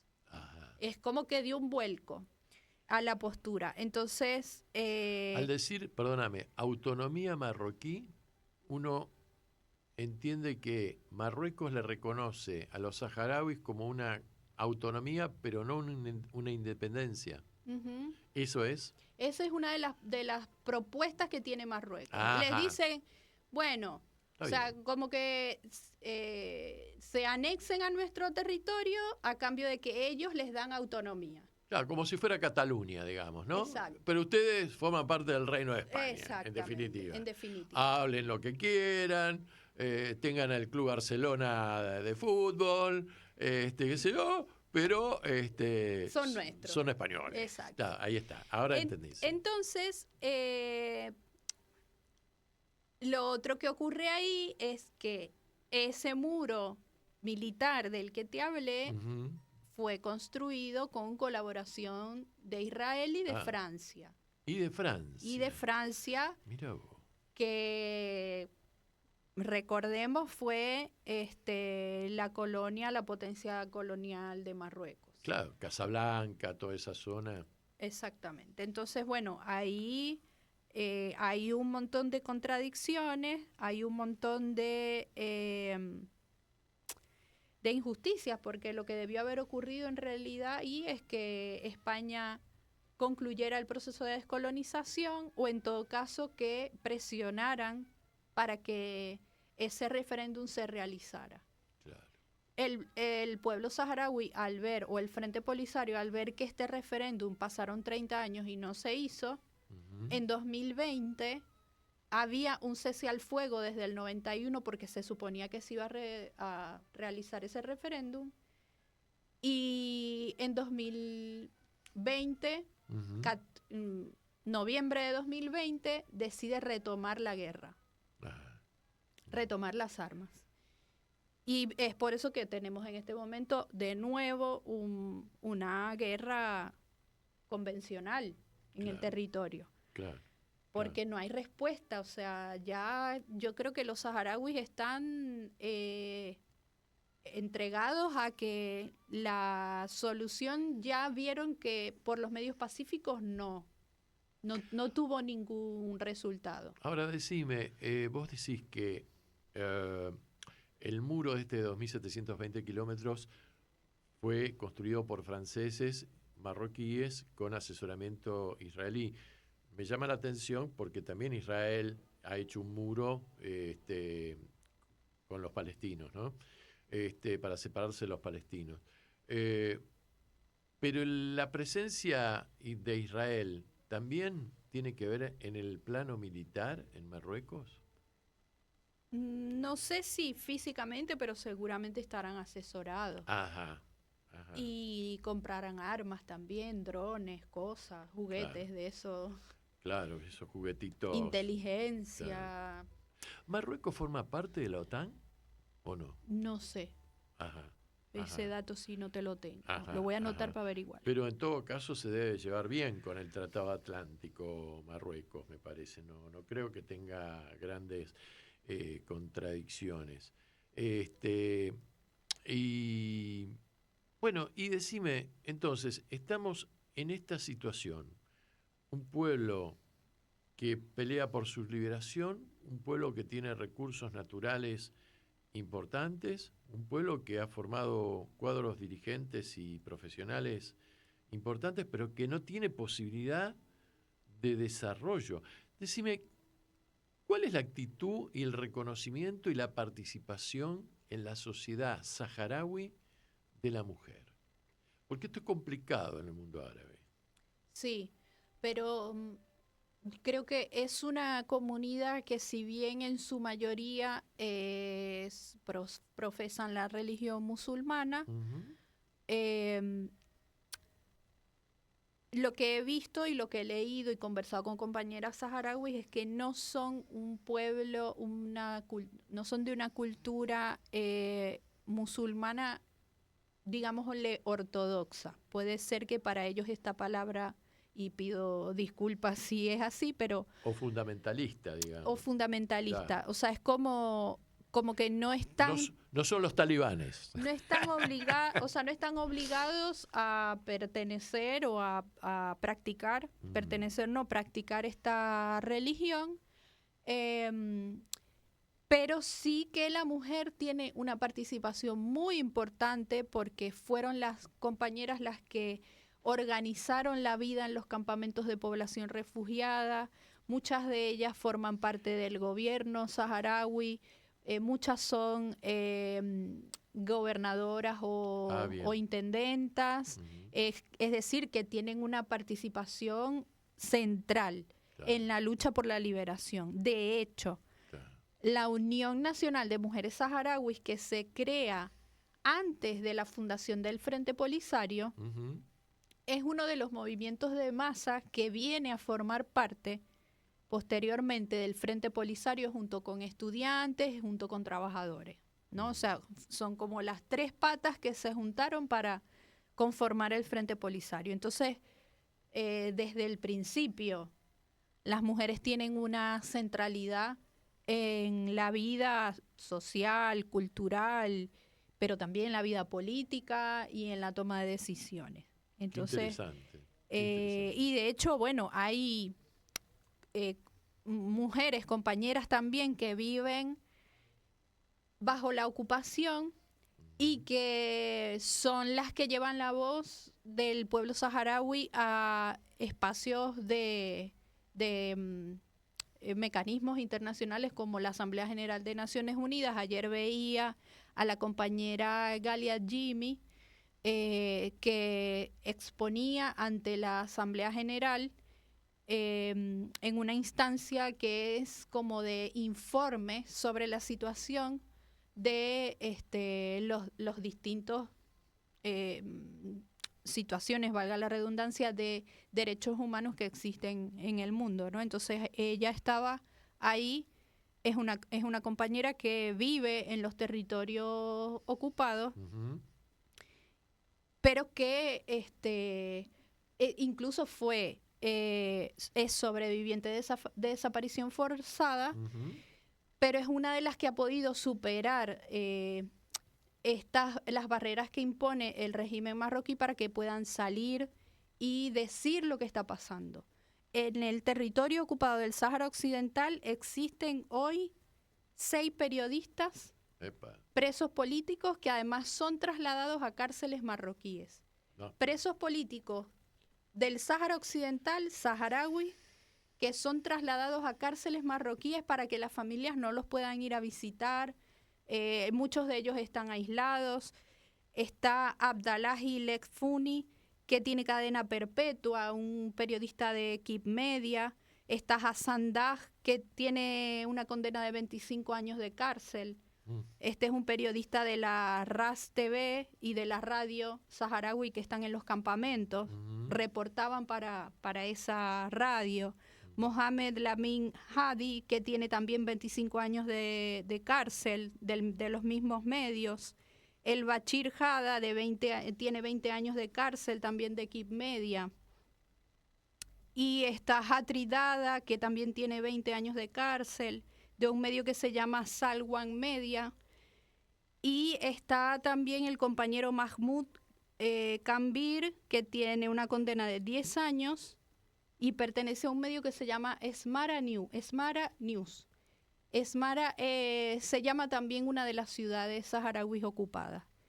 Todos estos periodistas y otros han sufrido la represión del Estado marroquí. Pero con esto iba a aportar otro dato, que es que no hay mujeres presas políticas, no hay mujeres saharauis presas políticas, porque como se ha visto una ola importante de feminismo, de derechos, de protección de los derechos de las mujeres, el Estado marroquí ha evitado detenerlas y procesarlas, sino que detiene a las compañeras periodistas, las golpean, las maltratan, cometen cualquier tipo de violación a sus derechos humanos, pero las liberan rápidamente. Lo que no ocurre con los compañeros. Los compañeros, ya viste, 20 años, cadena perpetua, 25 años. Pero están las compañeras insistiendo en los territorios, en mostrarse, salen a la calle con banderas, las golpean, vuelven a salir y así están. Vos sabés que Mohamed me había dicho, Mohamed es el embajador saharaui en la República Argentina, ¿no? Y representante del Frente Polisario de Liberación también. Y en este momento no podemos contar con él porque creo que está precisamente de viaje por aquella región. Me decía que no existe el femicidio en la población saharaui. ¿Es algo desconocido? No. De hecho, yo escribí un artículo sobre eso porque en conversaciones con compañeras que están no solo en los campamentos, sino en los territorios ocupados, al menos en la sociedad saharaui, eso no existe porque culturalmente la violencia de los hombres hacia las mujeres, la violencia en general, pero sobre todo de los hombres hacia las mujeres es repudiada. Entonces, si los varones cometen cualquier tipo de agresión, son repudiados por sus propias familias. Mirá vos. Entonces, no existen femicidios, no existen. Al menos en la sociedad saharaui. Marruecos sí que ha cometido crímenes contra mujeres y de hecho hay 444 personas desaparecidas, de las cuales un porcentaje de esas desapariciones son mujeres. Mira. ¿No? Entonces, los desaparecen porque son personas que han venido luchando por la liberación del Sáhara, o incluso por ser familiares de. Claro. ¿No? Claro, sí, sí. Como ocurrió con la mamá de esta compañera de la que hablé, el Galia Jimmy, que está desaparecida, y la desaparecieron mientras su hija estaba detenida y también en situación de persona desaparecida. Qué bárbaro. Che, vamos a escuchar a un cantante popular argentino que, bueno, nos dejó con el COVID hace unos años atrás, de origen italiano, ¿no? El Tano Pagliaro, Gianfranco Pagliaro, un tipo muy interesante. Vamos a escuchar, Guillermo nos va a poner la pista, se llama La canción del vendedor. Y luego de escuchar este tema vamos a ir cerrando, pero quiero tocar un tema así de 2 o 3 minutos que nos expliques qué relación hay entre el cine y la República Saharaui, que es un dato muy interesante desde el punto de vista cultural. La canción del vendedor por Gianfranco Pagliaro.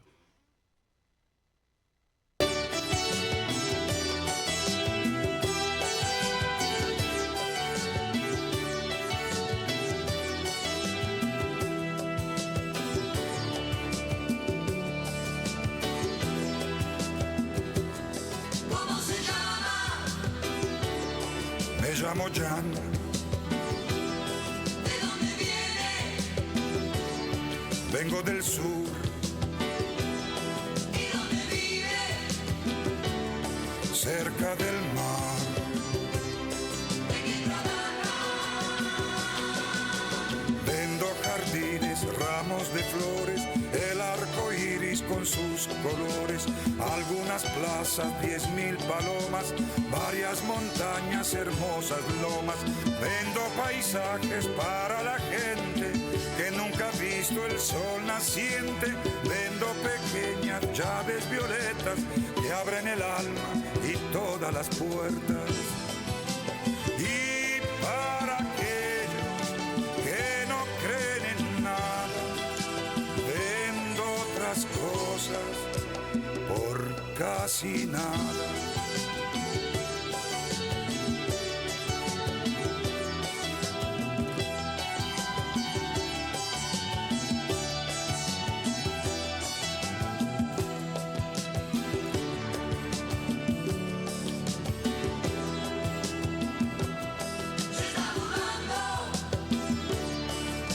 Señor, no se respondo.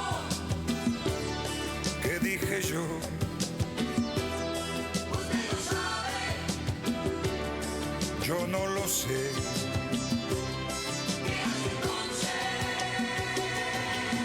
Vendo semillas y otras esencias que hacen milagros con las conciencias, fertilizantes para desiertos, muchas mañanas de cielo abiertos, fuegos sin trampas, historias nuevas, nuevos caminos, canciones nuevas, hasta pomadas que curan heridas, de esas que solo deja la vida.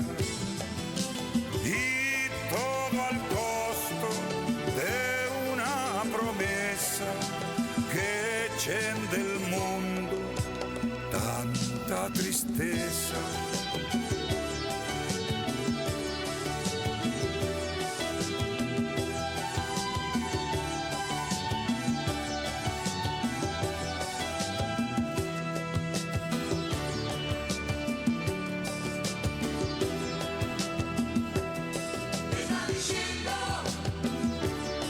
Es la verdad.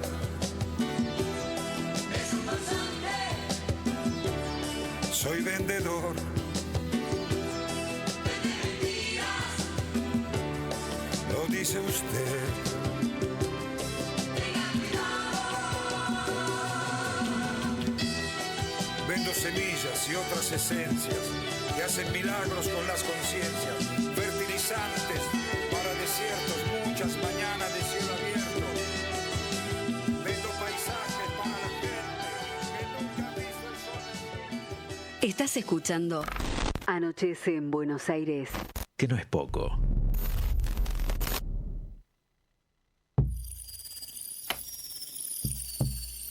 Bueno, últimos 4 minutos del programa para cerrarlo. Te dije que quería que me explicaras qué relación existe entre el cine y la República Saharaui, porque esto suena como muy loco en el desierto, pero ocurre, les digo a los oyentes, y es una maravilla que ocurra. Sí, hay un festival de cine que se hace en pleno desierto, en los campamentos de población refugiada del Sáhara Occidental. Se llama FISAHARA, busquen por ahí en las redes sociales porque van a encontrar imágenes maravillosas de este festival. A ese festival fue nuestra querida Norita Cortiñas en el 2015, si no me equivoco. Nora Cortiñas, que en ese momento, bueno, fue homenajeada incluso durante el festival. Compartió con la que fuera ministra en ese momento de Cultura, Hadija Hamdi, que era la esposa del presidente Mohamed Abdelaziz, el presidente saharaui de ese momento. Hadija falleció hace poco, hará un mes o 2, pero hay fotos incluso de eso por ahí, de ese encuentro entre Hadija y Norita Cortiñas, que fue una fiel defensora de la causa saharaui. Norita, la última actividad en la que quiso estar fue el 52 aniversario del Frente Polisario. Y no se pudo quedar. Porque se sintió mal y la tuvieron que llevar al hospital. Pero fue una de las mayores defensoras en Argentina de la causa. Y este festival es un festival internacional, ¿no? Es un festival internacional en el que participan un montón de cineastas, incluso reconocidos como los hermanos Bardem.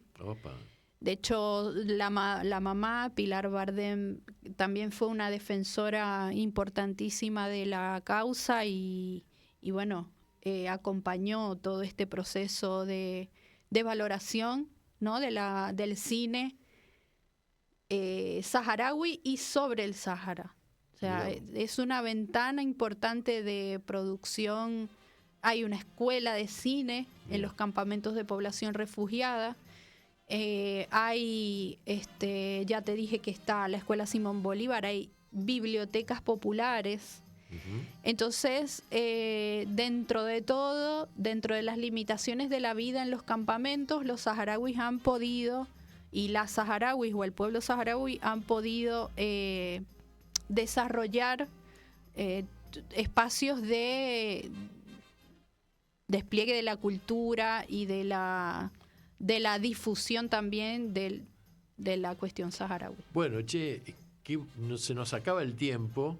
Vas a volver, vamos a seguir desarrollando este tema tan importante de este pueblo hermano, y te quería agradecer tu participación en habernos brindado 1 hora de tu vida, que es irrecuperable, para venir aquí a Anochece en Buenos Aires, que no es poco. Nosotros nos vamos, a los oyentes les mandamos luego el video, el fin de semana de este programa, y nos vamos a encontrar con un programón que lo van a ver en la difusión de la semana que viene, un personaje muy, muy, muy importante. Les digo nada más, es abogado y nada más. Mi nombre es Martín Álvarez Pereira, esto se llama Anochece en Buenos Aires, que no es poco, para que la radio comunique y la memoria sea un ejercicio. Feliz fin de semana, llegó la primavera y nos estamos viendo el jueves que viene por la RCA. ¡Chau!